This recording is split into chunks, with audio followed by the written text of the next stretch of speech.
Before we get started, I'd like to introduce you very quickly to our panel. You might have already known them from their inspiring talks yesterday as well as today. First up, we have Mei Mei Chu, acclaimed writer, solo traveler, an all-around nice girl. Millennial as well. Anita Yusof, who you met earlier this morning, traveled round the world on her motorbike, despite only having learned to ride a motorbike recently. Claire McFarlane is a runner and a survivor, and that's all you need to know about Claire. So, I spent a little bit of time thinking about this panel, specifically about the title, Overcoming Fear and Trauma to Travel. There is a very distinct difference between fear and trauma. Fear is, of course, an emotional response. It is what you feel when you are faced with the prospect of walking down a darkened road, or when you think about the possibility of losing your passport while you're abroad, or even when you're looking at a flying cockroach. That's fear. Trauma, on the other hand, is injury, and it's either to the body or to the mind, and it's caused by violence and or accident. All of us here in this room have been traumatized in different degrees, whether it's broken bones, or being harassed by the authorities, or even when a aforementioned cockroach lands on your bare thigh. That also counts as trauma. Fear and trauma are part and parcel of our lives, but we're not meant to allow it to stop us from being who we are. And fear and trauma affect us in many different ways, but for the purpose of today's panel, we're specifically going to look at how it affects us when we travel. Now, many of you here are seasoned travelers, and you don't even think twice about hopping onto a flight or onto a train to embark on your travels. But today, because of our panelists, we're going to be speaking specifically about solo travel or adventure travel. Think Kyrgyzstan, not Kensington, okay? So we're going to start at a very familiar point for some of us here. You're a woman looking to embark on your first ever solo travel. And before you can even think about a destination, you have a voice in front of you, your mother or your father, or both, saying, "No, don't be ridiculous, girls don't travel." They simply don't. Mei, did you have this conversation with your parents before you embarked on your first trip abroad? I did. The first time I told my family that I wanted to go on a solo trip, it was actually somewhere nearby. I thought I'd test the waters. So I proposed Sabah for 2 weeks, and my families had a little mini freak out. They wondered if I could have depression, maybe, and if I need to see a psychiatrist, because this sudden proposal to go for solo traveling came out of nowhere. Okay. So they didn't really understand it, I think. So all these thoughts came to their head, and my brother called me from Singapore, talking me out of solo traveling, and I was upset. So they did try and discourage you? Yes. Claire, did you have this conversation with your mother when you told her that you wanted to go to France when you were 19, I believe? Yes, I did. So I kind of had... it was the same thing. It was kind of came out of nowhere. So it's not an Asian thing. It's not. It's a parent thing. And you know, I was at university studying medicine, and suddenly I turn around and go, I'm going to live in Paris for a year. And my mother said to me, "There's no way you're going. I ban you from going to France." I'm a 19-year-old, quite headstrong Taurus. So there was no banning.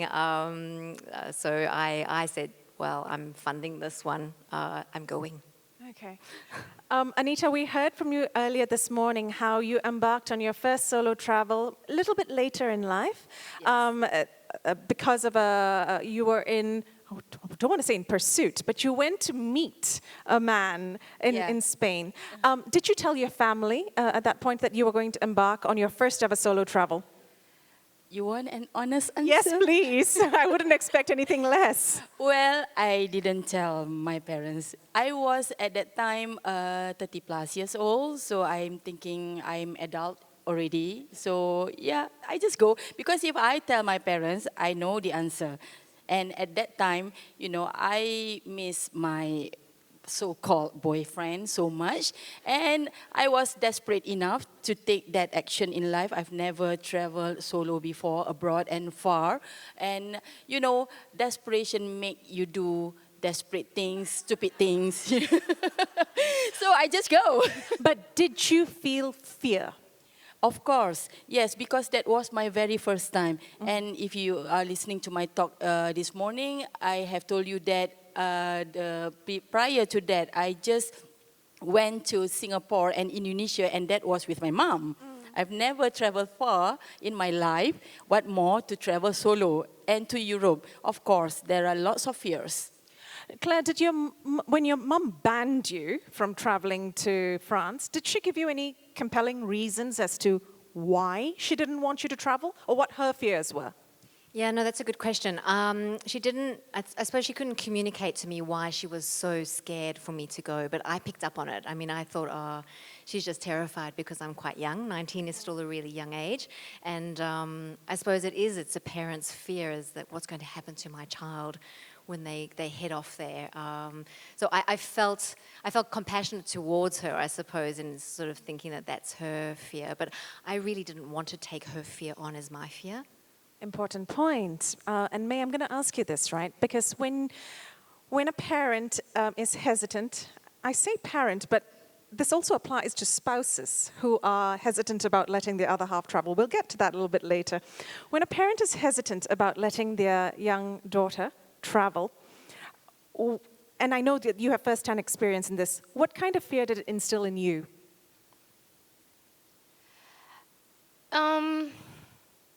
It did make me worried about my personal safety, but honestly, I was more upset at how unfair it is that my parents would ask me not to travel. But if my brothers were to propose the same thing, they would be very willing. So I was more driven by that anger rather than the fear. But it did instill a fear like, it could be scary, it could be dangerous, I could be meeting, creepy men along the way. So I did get cold feet before I went on my first solo trip. Despite all of your reservations and despite your parents' reservations, you all still went. You all still took that first step and embarked on your travels, right? So what would you say, and I know Anita's answer here, because Anita's answer is love, but what would you say, Claire and Mei, were the deciding factors when it came to picking up your passport and saying, I'm going? Okay, like I said, it was just, I was really upset at this how society was so unfair when it comes to treating men and women. And I was also unwilling to let someone tell me no, that I can't do it, that society says I can't travel because I'm a woman. I was just unwilling to accept that. So I went. Claire? Yeah, mine's probably a little more complex because it's not something I talk about very publicly, but I grew up in quite a challenging home. And I think I realized after my sort of embarking into university that I needed to find myself. And the only way to do that was to challenge myself and go on an extreme adventure and to a whole other country where I don't speak the language or know anything. And it was almost like it was stronger than me. It was stronger than my logic in my mind. It was this instinctive pull that was my destiny, and I really had to follow it. And, it would have to take a very mighty mother or someone to stand in my way to do that. We don't ever embark on travels expecting the worst to happen. We never do. We go with good faith. Sometimes the worst does happen. Would you all mind sharing even though we've heard them in your previous personal talks, would you mind sharing with us again here, for the benefit of those who might not have heard it already, what was the worst thing that happened to you when you did embark on that travel? So I'll try to repeat this again without tearing up this time. I was about 3:24, I was in Sri Lanka cycling on my own, and a young man about 19 years old started cycling closer and closer to me until he touched my arm and then he touched my crotch twice. But what happened after that continued to be terrifying because I ended up in the police station lodging a police report, and the police came to my guest house the same night, and I had to identify. And the next day, I had to go to the police station again, and I remember sitting in the police station, and the suspects were lodging police reports. And it was a group of boys, actually, and I was thinking, oh, wow, if it was more than just one man who came after me, the worst could have happened. And I remember just sitting there, just like tearing up while the parents were all looking at me and the suspects were lodging their reports. And even after I came back to Malaysia, actually, the police kept calling me to go to court and put this man in jail. Was that in itself traumatic? That was, and I couldn't go back to Sri Lanka to identify the guy in a lineup. So for me at that moment, I just wanted him to apologize to me. So I demanded the police chief to take me to the lockup and to see the man face to face and get him to apologize, even though the police didn't want to do that for me. And at least that one apology made it a little bit okay for me. So that was my closure, I told myself. Okay. Anita, I know you battled winds and road conditions and all sorts of weather conditions. Could you share with us in your global solo ride around the world, what was, in your opinion, the worst experience that you went through? Okay, as for me, my fears were more connected to nature because when, in terms of fears for the opposite sex, I didn't encounter that very much. Maybe because I'm lucky, one thing. Maybe also because I think I'm born with a special gift, which is I always have a very deep, or what you call that, instinct. Whenever I look at a person, I can feel whether I can trust that person or not, just by looking at that person. So whenever I want to ask questions or anything, if I don't feel good, I won't ask that person anything, even though I'm lost or I want to find out about a way to go somewhere. I won't ask. I will rather go right a little bit more and ask another person. So I didn't face any problem like what Mei Mei faced. So my fears are more related to nature. So for example, I have shown my videos regarding the wind. To me, something which you are totally uncontrolled.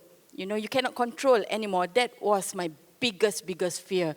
Because when I was riding my bike and the side wind was pushing me very, very harsh from my right-hand side, that happened starting from Peru when I was crossing the vast Atacama Desert, and I'm heading to Patagonia, to the southernmost city in the world, Ushuaia, and the wind gets stronger and stronger. Till one extent, the wind reached the speed of 103 kilometers per hour. Can you imagine? What you have seen in the video were not that, it's strong wind, but it didn't reach more than 100 kilometers per hour, because when the wind was more than 100 kilometers per hour or even 80 kilometers per hour, you cannot hold your camera anymore. It was very, very strong. So I was stranded at this place. At that time, I have reached Ushuaia, and I am on my way to Buenos Aires. So I was stranded at this place. The name is Rio Grande. For 3 days. I cannot move because the wind was so strong. It's going to be dangerous because my bike is not considered as a heavy vehicle. So if I continue, then something bad might happen to me. So wind has almost blown me to the crevasse, to an oncoming vehicle. That was really scary. When I'm riding in Patagonia, the road was very deserted. So even though I was being pushed to the other side, at least the other side of the lane is empty. But when I'm riding along French Riviera, the road was busy. So can you imagine when I was being swept to the other side and there are lots of vehicles coming from the opposite direction? It was really, really scary. And the latest one which I experienced was in New Zealand last year. Again, the same thing. It was really scary. And I was grateful because New Zealand drivers they are very good and very ethical drivers. So yeah, I was okay. Or else I won't be sitting here talking to all of you. Thank you for sharing that. Claire, when we were speaking earlier, we talked about how this isn't a comparison.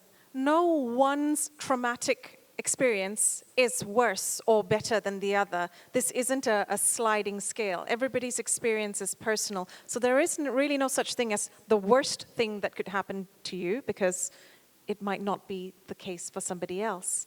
But in your own personal travels, what was the worst thing that happened? Yes, so for those who weren't here yesterday and heard my talk, this did happen in Paris, in that adventure. However, I had extended the adventure because I realized that I'd fallen in love with France and everything to do with art. So I was pursuing my fine arts degree in Paris, and I was working part-time in a bar because I was a self-funding student. And one night, after closing up, walking to a taxi, I was intercepted by a man who attempted to murder me and who very violently raped me. You also mentioned in your talk yesterday that despite that incident, despite that experience, you buried it. For 10 years, you pushed it to some deep recess of your mind and told yourself that you were going to move on with your life. When we talk about overcoming fear and trauma, it is this question that plagues us the most. How? When you are lying on the floor, when you are lost, when you are broken, when you are beaten, when you have nobody else by your side and you are in a foreign country, and everything feels like it's ending, how do you move forward from that? Yeah, that's a really good point. I think there isn't any one way to respond to trauma. Everyone is very unique, and sometimes your survival mechanism isn't going to be the perfect mechanism. So for me, after the rape itself, through my own response during the attack, I saved my life because I actually fought my attacker physically, and when I realized that was going to result in my life ending, I talked to him. So I reclaimed a little bit of my power in that particular moment, which was really critical and vital, because what came next was the French police, the hospital. That itself was so deeply traumatic as well. It's a whole extra trauma. And then for me, as I said, I went into denial, but I was almost quite euphoric because I had lived. I thought I had died. He strangled me until I'd lost consciousness. And I went to that point of almost dying. And I was 21 when that happened. So there was this kind of really strange happiness that I was alive, but then there was this real strong denial that I didn't want to acknowledge what had really happened to me and how it would impact my life. So denial's a really common response, and it is a way, I think our bodies respond to trauma in a way to protect yourself. Okay, and so some people are going to respond and straight away go and have counseling and seek out the support they need, and other people are going to shut it out for the time that they need until they feel ready to face it head on. I'm going to ask a question that is, it's not rooted in hindsight, because I don't believe in hindsight. I don't believe in being able to go back and change things in our past. But before you embarked on your solo travels, you had 3 individual journeys, did you in any way, shape, or form think about worst case scenarios? Did you list them out, or did you spend some time considering what the outcome might be if you were going to run out of petrol, or if you ran out of money, or if you missed a flight? Did you think about worst case scenarios before you embarked on your journey? Mei? I didn't dwell on it. I didn't think that I would come to the extent of having to go to the police station. And this has happened in Jordan, and this has happened in Sri Lanka. But I was prepared that I knew that man was a danger. unwanted attention was a danger, and I knew that I needed to keep myself safe by going to places with crowds, avoiding dodgier places, and that was the extent of my preparation, I guess. Anita, I know your preparation would have been quite different because you were embarking on a journey with a motorcycle. Could you tell us about some of the preparations that you perhaps made for worst-case scenarios? Or for worst-case scenarios, because if you want to ask me about my preparation for my world ride, it's going to take until tomorrow, not finished. Okay, worst-case scenario. So for me, well, the worst case could be if the bike breaks down somewhere, or I end up with an empty tank. So I carried with me a jerry can, but it did happen once, and it was pretty scary as well. Again, it was in Peru. I was riding my bike at that time because of the wind, and I had to stay for the night camping behind the petrol station. And then the next morning, when I want to start my ride, then I check. I want to fill up, and so happened that the fuel station has run out of the cheaper. I don't have much money, so I always go for the cheaper things, including cheaper petrol. So they have run out of cheaper petrol, so they only have the more expensive one, which is about 10 ringgit per liter. That was really expensive. In Malaysia, you pay 2 ringgit 20 cents, also people make noise. Okay. So I remember asking the attendant, so where is the next petrol station? He answered me very fast, so I can only manage to catch his words, dos tres. So I thought it was 23 kilometers more, dos 2 and tres 3. So I said, okay, I still have like a half tank of fuel on my bike. So I continued. After 50 kilometers, I didn't see any petrol station.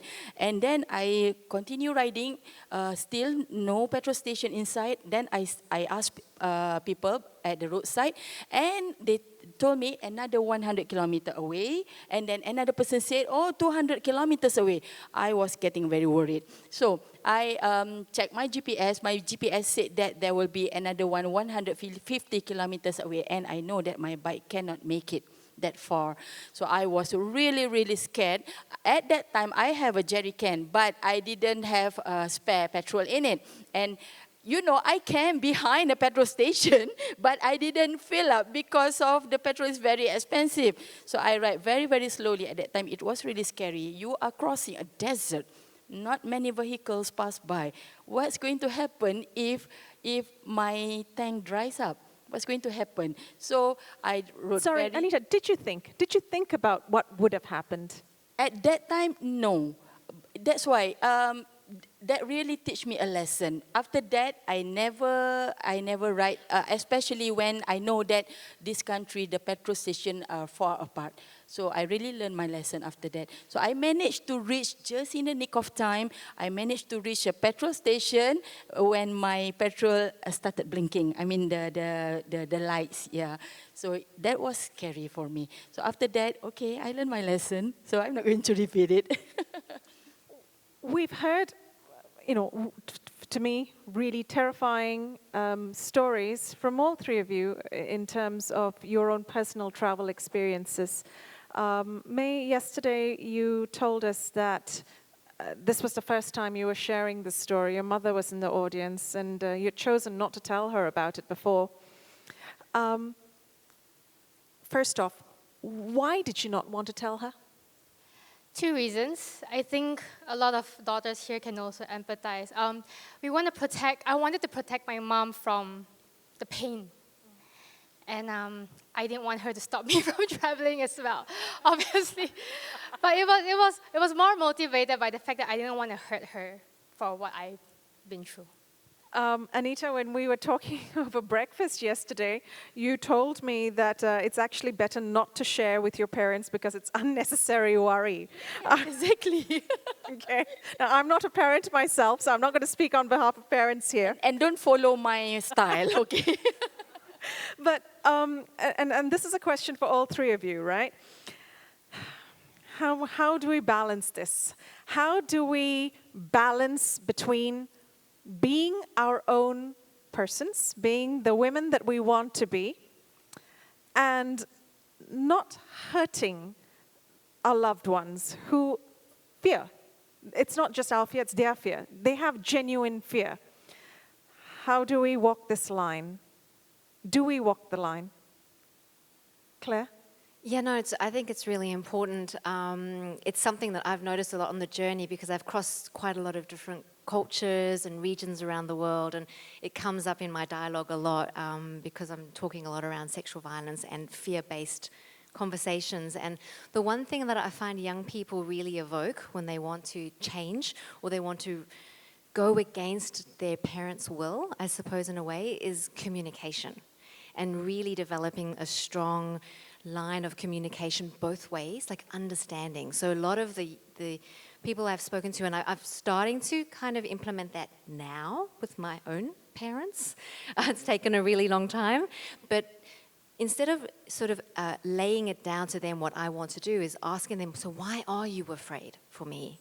Understanding their perspective and finding that common ground to maybe walk together and walk forward together.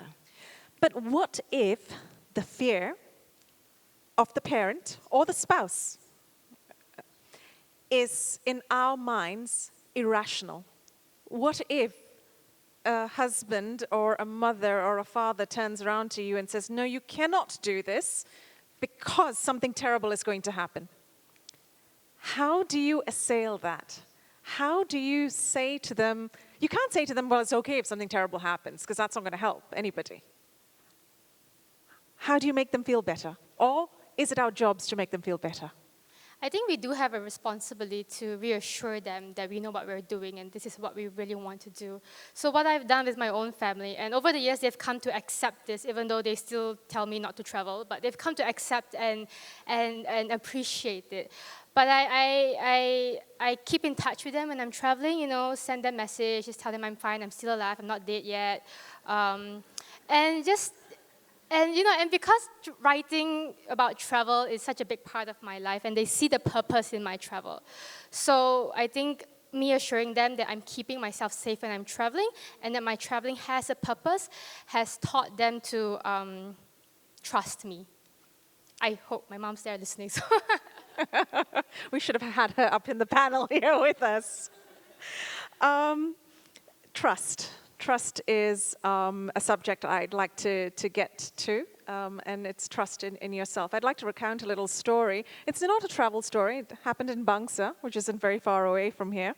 Many years ago, I was a magazine editor, and I had gotten to work very early in the morning, wee hours in the morning, 4:30 in the morning, and I'd gotten to my office, and the gate was closed. And I beeped my horn, and the security guard who was supposed to open the gate was asleep, just 15 meters down the driveway. And so I switched off my engine, and I looked out the window, and it was dark, but there were street lights. And I made the decision to get out of the car, to get to the front gate, and to ring the doorbell, thinking that that would perhaps wake him up. The moment I got out of the car and I walked the 2.5 meters to the front gate, I heard the motorcycle. And I knew what was going to happen. And everything happened within 3 seconds. The two men on the motorcycle pulled up in front of me. I saw a hand come out to reach for me. And in that 1.5 seconds, the only thought that went through my head is, you cannot have my laptop because my layout for the magazine is in it. And that is the most important thing on the line here. And so in that 1.5 seconds, I took my laptop bag and I hurled it over the gate. And it hit the sleeping security guard. At the same time, my finger pressed the button of my car alarm. and the alarm went off. Everything happened in this 1.5 seconds. It was a Guy Ritchie movie. It would have all been done in a beautiful slow-mo, 360-degree cameras and all of that. But it wasn't. It was in Bangsa, 4:30 in the morning. And the attacker stopped. He had already grabbed my chain, but he had pulled. The chain broke. But because he heard the alarm, he dropped the chain, fell to my feet. And in true Tamil movie fashion, the security guard gets up and says, "Oi!" and comes running down and it was all okay. And I stood there trembling. And I would be lying if I said to you that I had a plan in my head. I had fog in my head. I had nothing in my head that prepared me. It was in my gut, because I had spent so many years listening to the stories of other women, how they responded and reacted in similar situations. I'd seen stories and heard stories of how they should have reacted. I had heard stories of their regrets. I had heard stories of what you must do and what you must not do in an attack. And it was there. I didn't know it was there. But you have to trust. After listening to Claire, after listening to Anita, after listening to Mei Mei, you have to trust that their stories will be within you when something happens. If something happens, draw from their stories and draw from the stories of other women that you've heard. I want to kind of wrap up this panel very quickly, because I think this is something that I would like to open up to the floor. This is a panel that's going to have lots and lots of questions, I anticipate. But before I wrap it up, I want to go to the words of a personal hero of mine. I'm a daughter of a chemist, and chemistry was my favorite subject all the way through university. Marie Curie once said that nothing in life is to be feared. It is only to be understood. Now is the time to understand more so that we fear less. On that note, the final question that I have for our panelists is,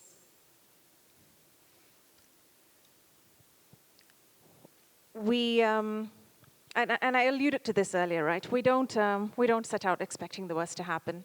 Sometimes it does. And it's very difficult to relate this, and it's very difficult to be able to say this to somebody who has never experienced a traumatic, fearful experience in their lives, because there is always that thought that it won't happen to me. But if you could take your experience, your collective experience, and give one fearful, traumatized woman sitting out there in the audience today one piece of life-changing advice, what would it be? Anita? Okay, for me, it's always wise for a woman, especially if you are traveling alone, to prepare yourself well. You must do your homework. I am a very organized person, so before I start my travel or my ride anywhere, I will want to know about the condition of the places that I went to. I want to know about if there is any demonstration going on. Yeah, it's very, because it happened during my ride, so I have to change my route because I knew it beforehand. But there are times also that I didn't know it beforehand, so I have to, I was stuck a few times because there is a demonstration going on. So it's very important to do your homework. So please, do your homework. I know there are some people who boast and say, "Oh, we just go redah je." No, I don't agree with that. That is a very stupid thing to do. You don't face anything yet, so you are lucky. You are just lucky. Don't be so action, so boast. As because nothing happened to you. Because if something happened to you, then you will regret it. Why don't I do my research? Thank you, Anita. Mei? I would say if something bad has happened to you, I would say to focus on the good.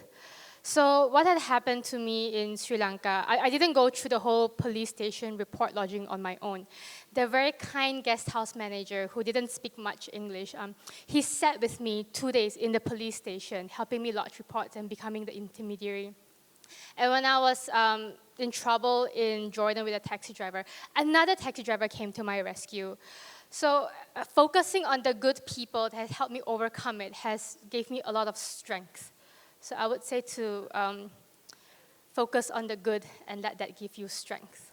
So be prepared, focus on the good, and Claire, final words. Okay, I'm going to reiterate something that you said, but I strongly believe that this is something that we all have in us. We may not necessarily know how to access it all the time because we are bombarded by a lot of other people's fears and worries and concerns, but is to listen to your inner voice, the gut, the instinct. We are incredible beings, you know, in terms of just science as well, and our subconscious knows things before our conscious knows things.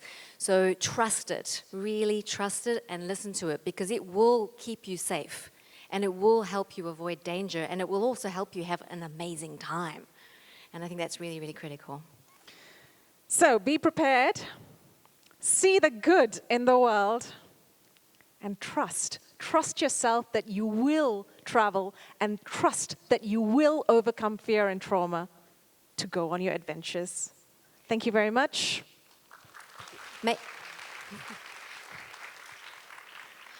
Sorry, this is very cheeky, but I have an acronym for the word fear. Tell me. Okay, so F-E-A-R. Wait, is it The word fear. suitable for other children in the audience? Oh, of course. No? Yes, okay, all right. This is really Just in important. case. If you have a pen and paper or your phone, write it down. False evidence appearing real. Explain. False evidence appearing real. That's what fear stands for. False evidence appearing real. Okay. Hope you're taking notes. Right, and on that note, we're going to open up the floor to questions, deepest, darkest questions about fear and trauma. Aisha. Hi, good afternoon. My name is Shah. I think all of you are so amazing, very admirable. So now I have a daughter, 17 turning 18, who told me that she wanted to take a gap year to go to Europe for 6 months on her own. So now, I do not know whether you all, obviously Mei Mei, you don't have kid, I don't know, but what would you tell your 17-year-old daughter? I mean, what would I tell my 17-year-old daughter after listening to all of you? Thank you. Who would you like to answer your question? Anyone in particular? The question is for all the three of you. Yes. No, I think Claire and May, Yes. this is something that the both of you should take on. Okay, sure. You know, it's wonderful that you're asking that question, that you're open to, you know, having the conversation with her about that. That's, I mean, as a parent, that's extraordinary. And as for your daughter, I mean, it's wonderful for her. Can I ask you a question? Is what do you want to do? Do you want to let her go?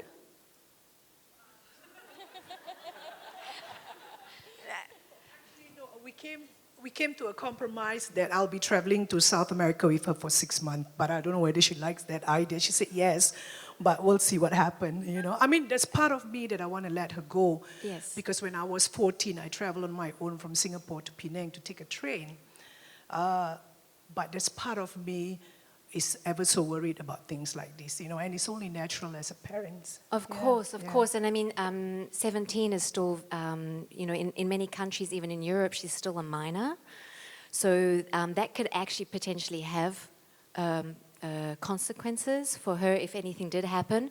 But it depends on what she wants to go and do or who she wants to stay with. If she's staying with a family, for example, I mean, why not? Because she's surrounded by people that are going to look out for her, make sure she's safe. She has a community straight away.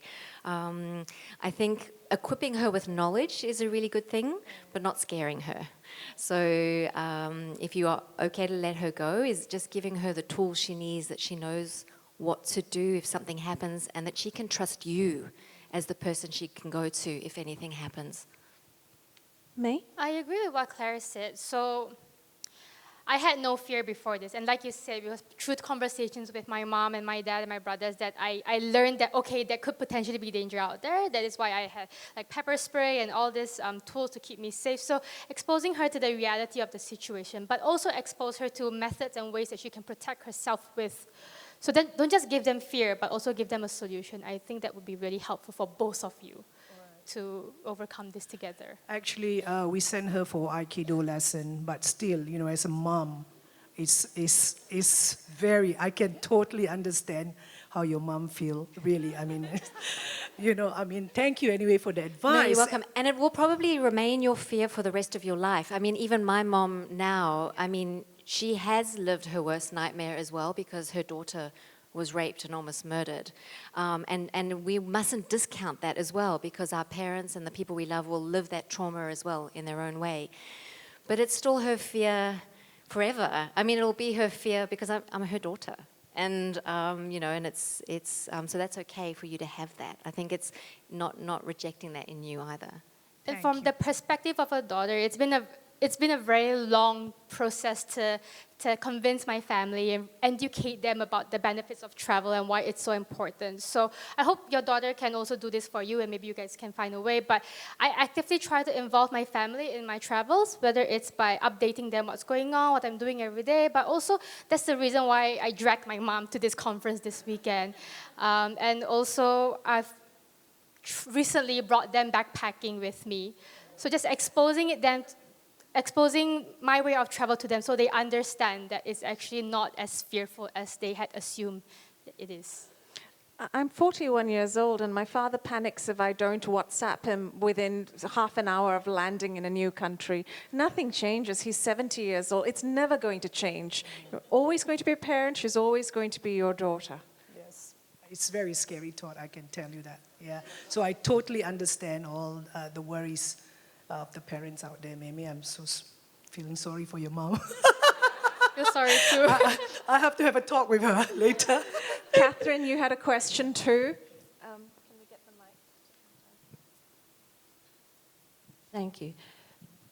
Thank you so much for this panel. As a mom of 3 kids, and I have a daughter, but I also have 2 sons.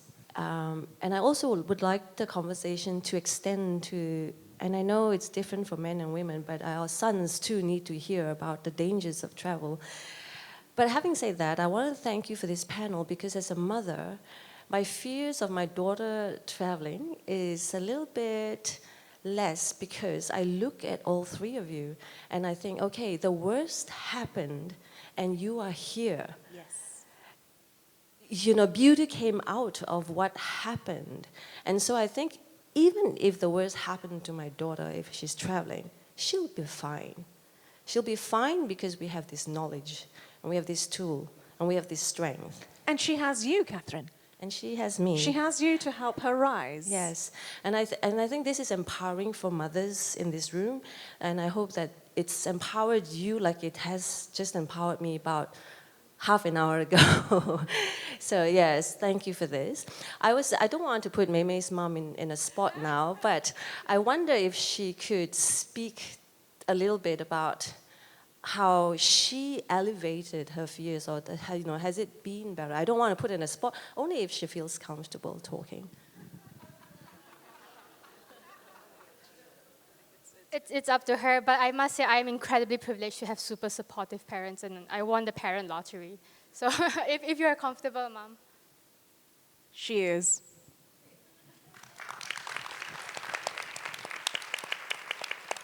Well, actually, it started off when we realized that she's so persistent.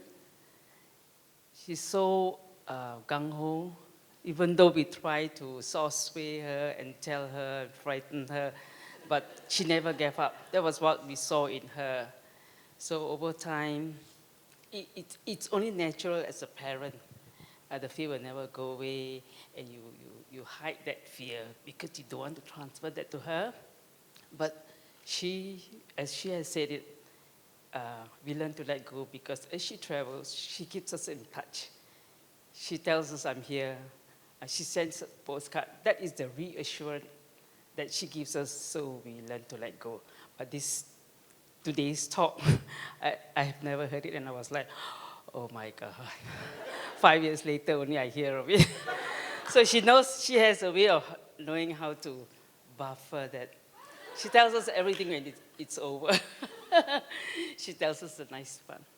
But she's been good to us, and somehow we learn to let go, because she shares with us. So that's the bridging, as you were saying. You have a daughter, and whether it's our daughter or son, we have to let go. And the only way they can learn is to let them go, and hopefully they do not fall too hard. That's the only way they can learn life. Perfect. Perfectly put.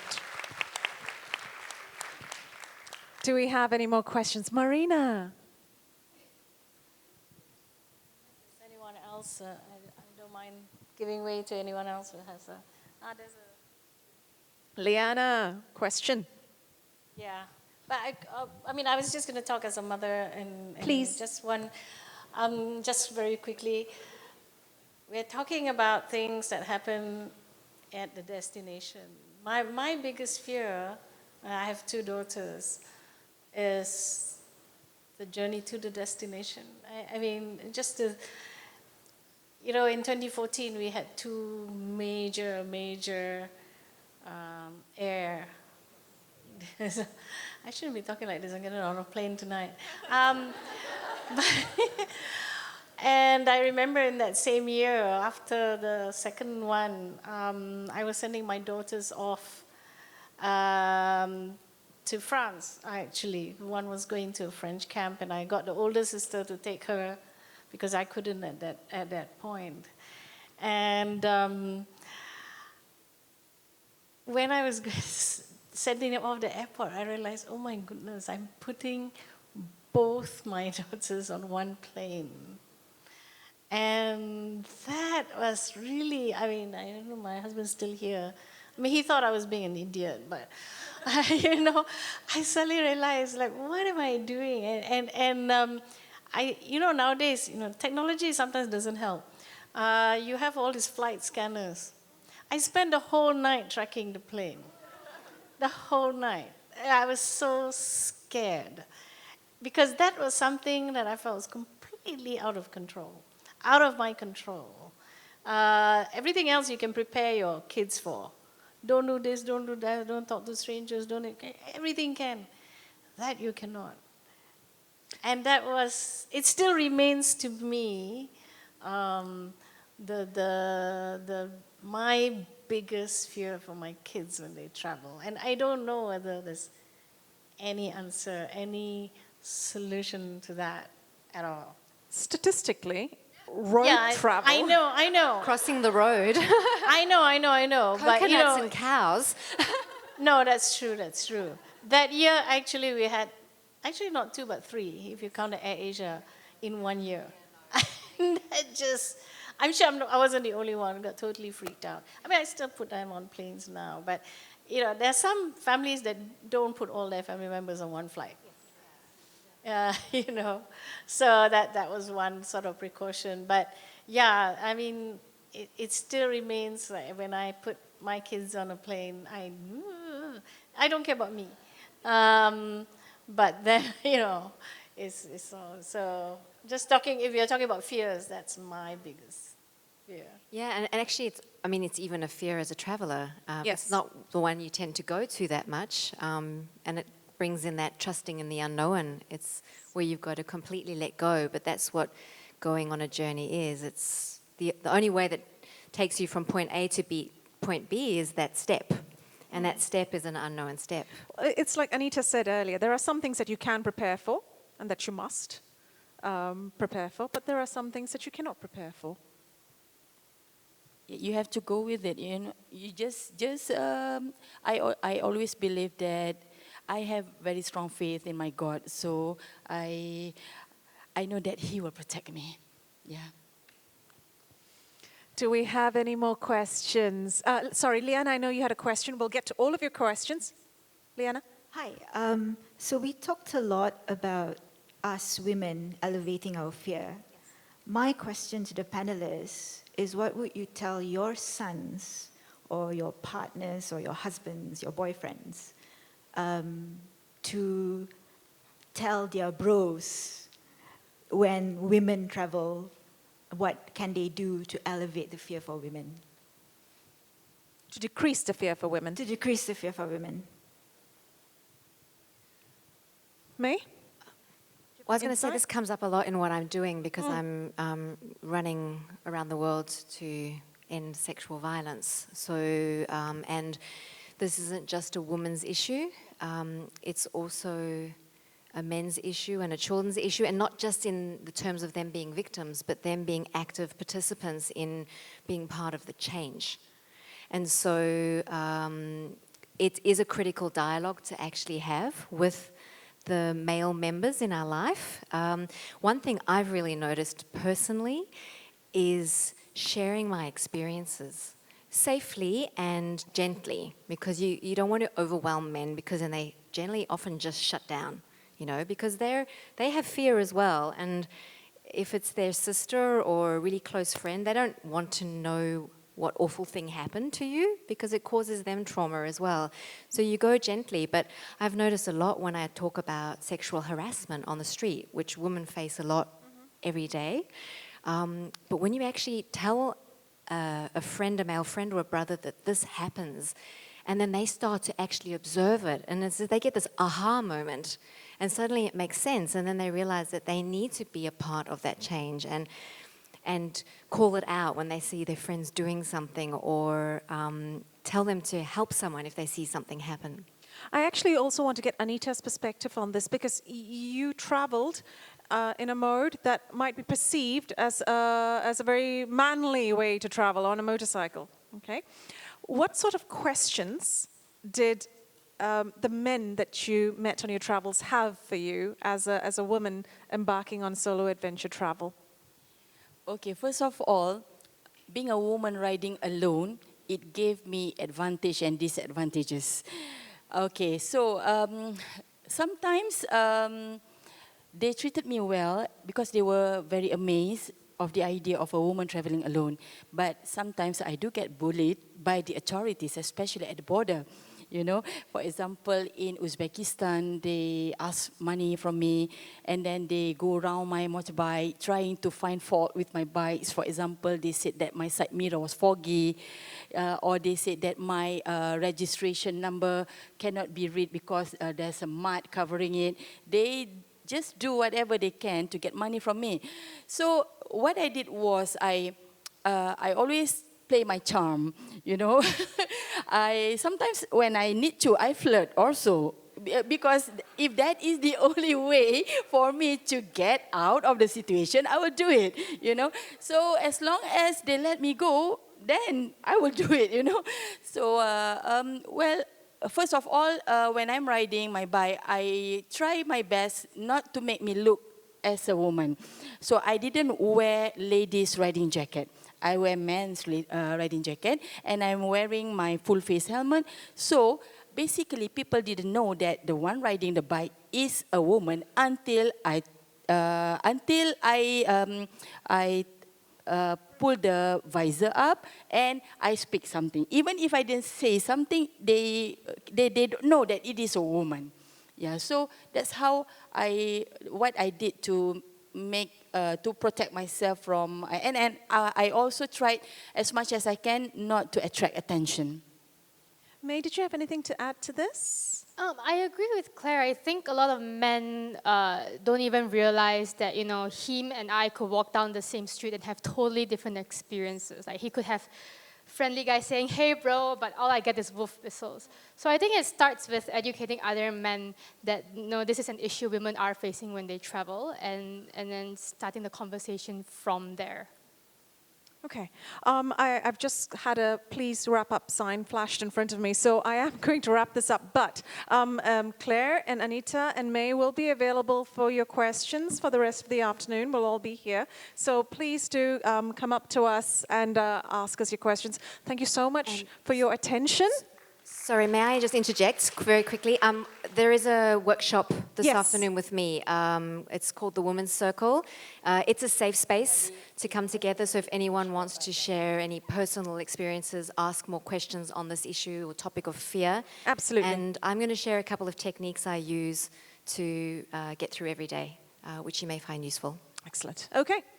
Can I just add Yes, a little more go my ahead. last words? I always tell people that do not fear of what to come, but fear if fear rules your mind, because that was the worst fear of all. Well said. Thank you, Sumitra. Thank you, Mei. Thank you, Anita. Thank you, Claire.